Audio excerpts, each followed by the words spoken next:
السلام علیکم بچوں، حضرت شعیب علیہ السلام کی کہانی سنا رہی ہوں میں آپ کو۔ قصص الانبیاء کی کہانیوں میں سے تمام بچوں اور بڑوں کے لیے والدین سے گزارش ہے کہ یہ ویڈیو بچوں کو ضرور دکھائیے تاکہ ہمارے پیغمبروں کے قصے انہیں معلوم ہوں۔ اہل مدین کی ناشکری، دیکھیے مدین ایک جگہ کا نام ہے، میں نے اس سے پہلے پڑھا تھا۔ اہل مدین کی ناشکری، اللہ نے انہیں بہت کچھ دیا مگر اس کے باوجود کفر و شرک کرتے تھے۔ کون؟ اہل مدین، مدین کے رہنے والے لوگ۔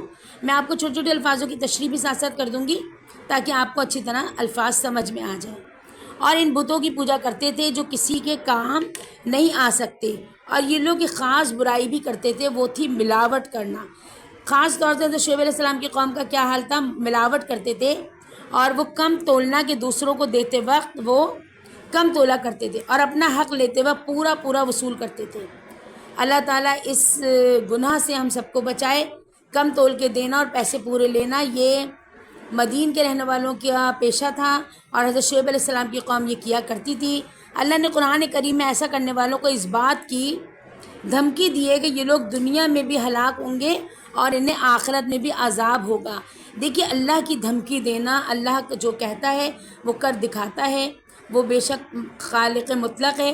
تو اللہ نے جب کہہ دیا کہ وہ شخص ہلاک ہوگا تو وہ شخص ضرور ہلاک ہوگا، اور آخرت میں بھی اس کے لیے عذاب ہے۔ اللہ تعالیٰ ہمیں چھوٹی چھوٹی گناہوں سے بچا کے رکھے اور ہمیں دین پر قائم و دائم رکھے۔ پیج کو لائک کیجئے اور کمنٹ میں لکھیے جزاک اللہ، ماشاء اللہ، اور میرے ساتھ ساتھ رہیے، مزید آپ کو ویڈیوز ملیں گی۔ آج ہم نے پڑھی حضرت شعیب علیہ السلام کی کہانی۔